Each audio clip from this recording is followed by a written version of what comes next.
Hello out there in YouTube land. This is Morrisman. As always, I thank you guys for coming to my channel. Today I'm going to do another short special video per request. I had a couple of people that send me messages as far as or emails as far as how do you go about getting a record deal and how did you get your first record deal. And I'm going to kind of briefly kind of go through that as far as how to get one and just kind of talk about how I got my first record deal. I was in my early to mid 20s back in the 80s in the Midwest. And I'm going to kind of give you, I guess, a quick 4 or 5 bullet points as far as things to kind of guidelines as to perhaps help you achieve that. And the first one is real simple. Are you ready to become an artist? Are you good enough? Because you can't let your friends and your family kind of sway you to say you're great because they love you. And sometimes they won't give you the real truth. But here is a suggestion, because this is what I did back in the 80s. I felt that I was good enough with my band. And in order to prove that, back in the day we used to go to clubs. And it's a good idea to get in good with the DJs, have a good rapport with them, build a relationship, because they can actually help you tremendously. Because once you put together a really good demo, which is what I talk about in the second bullet point, once you put together a pretty good demo, you can go to the clubs and kind of test out your music. If you're that ain't good with the DJ, he might one day just slip it in there while he's doing, his playlist. And then you can kind of gauge the audience as far as their response to your song. So that's one way of kind of getting the green light to say, I think I'm good enough to go ahead and try to get this record deal with my demo. Bullet point number 2 is put together a good demo. I mean, that is really important. And it really doesn't cost a whole lot of money because you have to come in prepared. When I went in to do my first demo, the majority of it was played live because I played all the instruments. But I did do some sequencing of the bass line with a synthesizer at home. Then I brought it. They laid the synth track and the drum track. Then I played the live stuff on top of it. And shop around for a good price on your demo, because the later that you go in to do your demo, like 1, 2 in the morning, you can get a tremendous discount as opposed to regular business hours, 9 to 5. So that's another thing you might want to consider. But it's really important to have a pretty good sounding demo. Number 3 is get yourself a good agent or manager, because you can't do everything. Your focus should be on creating the music, not trying to be the manager, not trying to be the promoter, not trying to be the attorney, music attorney. So that's very important. You can actually look in the yellow pages or actually go around clubs and bands and talk to them as far as, a recommendation for a good manager, because most good bands have a good manager. Number 4, find a music attorney that will help you negotiate a good deal. Now, this is very important too. Back in the 80s in the Midwest, I went through the telephone book. I couldn't find one quote-unquote music attorney. And you need a quote-unquote music attorney, not just a general practicing lawyer. You got to have a lawyer that specializes in music deals and interacting and negotiating with music record labels. So that's extremely important. And a lot of people kind of overlook that. They just go get anybody. Because what we had to do back in that time was, since again, there was not any music attorneys in the telephone book, we had to go around and talk to bands that already had deals and ask them, get recommendations. And they gave us recommendations and we went with this particular guy. So that's very important. Number 4. Okay, actually I did number 4, music attorney. And let me just kind of, do a breakdown now as far as some other things that are important. For the most part, you have to, when you're about to submit your demo, it has to be submitted through the music attorney.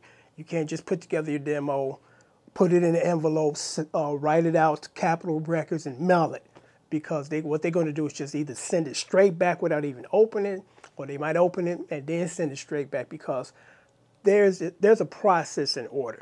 And I don't really agree or disagree with this, but it is what it is. And I'm going to give you a good example before I give you the music attorney example, the music example. You go to your mechanic, and he tells you what's wrong with your car. He says, you need an alternator. And then he tells you how much it's going to cost for the part and the labor. And you say to yourself, well, I can go down the street to the auto supply store and get the alternator for half that price and bring it to you and let you put it in. And their excuse or reason or excuse is, we can't guarantee that part, so therefore we can't allow you to bring in another part. Basically, what they're doing is interjecting themselves as the middleman, because the majority of the times, or what are the chances of a brand new alternator from an auto supply store bad, and they just put it in and it doesn't work? That rarely ever happens. All they doing is positioning themselves to overprice or overcharge you for the part, because it's going to be extremely marked up. And it's kind of like with the music attorney thing. He's put in place and you can't bypass him. That's part of the cycle or the protocol, that it has to be done through legal people. You know, you just can't submit a demo. A music attorney has to submit it to the record company, and then they go from there. And it's really important to get a good music attorney, because this is what happened to us. And it was kind of interesting. Before we hired the music attorney, we got the promise of the deal. They gave us the contract. And most contracts are written up like trying to read the Bible. It's a bunch of words, therefore and therefore after, and it just doesn't make sense to you because it's written in legal jargon. So you have to go get a music attorney to cipher it out, or break it down to you.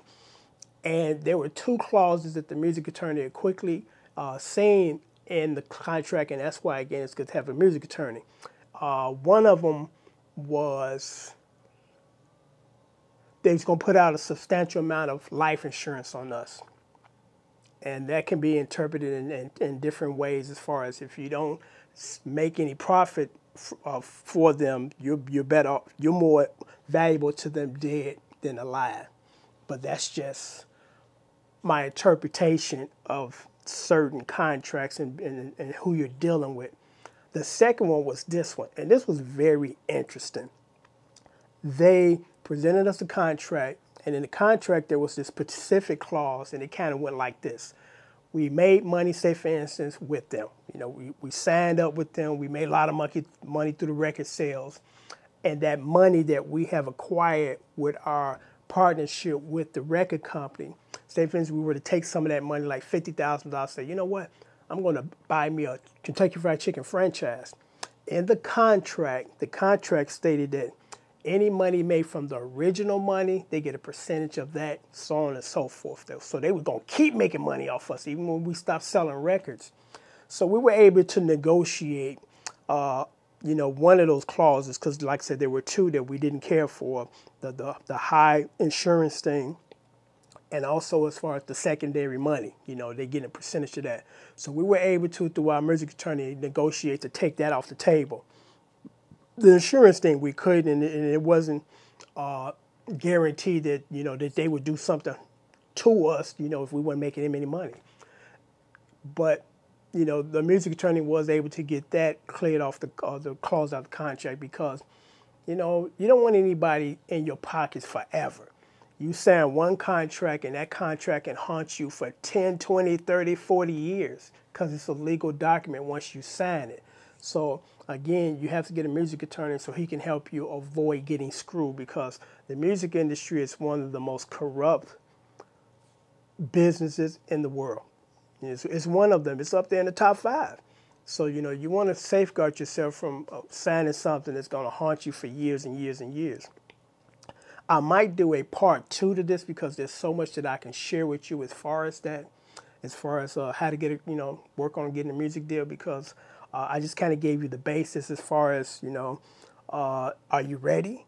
2, you need to put together a good demo. 3, you have to get a manager. 4, you have to get a music attorney. So those are kind of the basics as far as that. And let me just say this, and then I'm going to sign off. And some people might agree with me on this, some people don't. And I'm going to tell you why I don't agree with this, or why I'm saying what I'm saying. It's best to try to get signed with a major label, because a lot of people are like, well, you got indie labels now and we can sign up for them. The bottom line is this: in order to make money, you got to have some money, because it costs money to press up the CDs or the albums. It costs money to send you on tour. It costs money for room and board while you're on tour. You got to eat. You got to be housed, clothing, emergency things. You know, the guitar, somebody stole your guitar at the airport. You know, you got to go buy another one. You know, so the big record companies can do that. They can cover those things. The small ones, they can't. So you know, you kind of want to go with a big one if you can. That whole thing about I can sell CDs out the back of my trunk and make a lot of money.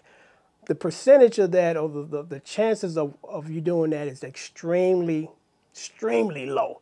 You know, of course it has been done, but it's been done on such a small level that it's not something that you want to focus too much time on, because it's not going to really, you know, yield any big results. So, you know, it's important to try to find a big record label that will finance that. And then here's another thing that's interesting, then I'm going to sign off. A lot of people don't really realize how this works.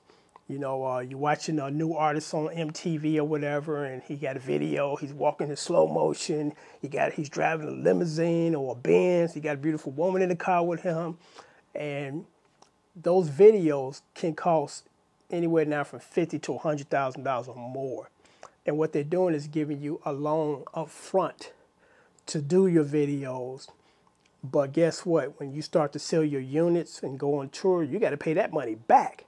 You know, so before you make a profit, you got to get out of the red as far as, again, the cost of the video, the studio time, you know, the room and board expenses to send you all over the country or even all over the world to promote your single. So that's something that a lot of young folks need to be mindful of, because, you know, when nobody tell you this, you think that, oh, I'm going to do all these videos and they're going to pick up the tab and then I'm going to make $1 million off my first CD. It's usually not going to happen that way. So, you know, you need to be mindful of the business of music as well as the music. I want to sign off, but most likely I might do a part 2 to this, because there's so much that I can cover regarding this particular topic. But until next time, as always, thank you for coming to my channel, and take care.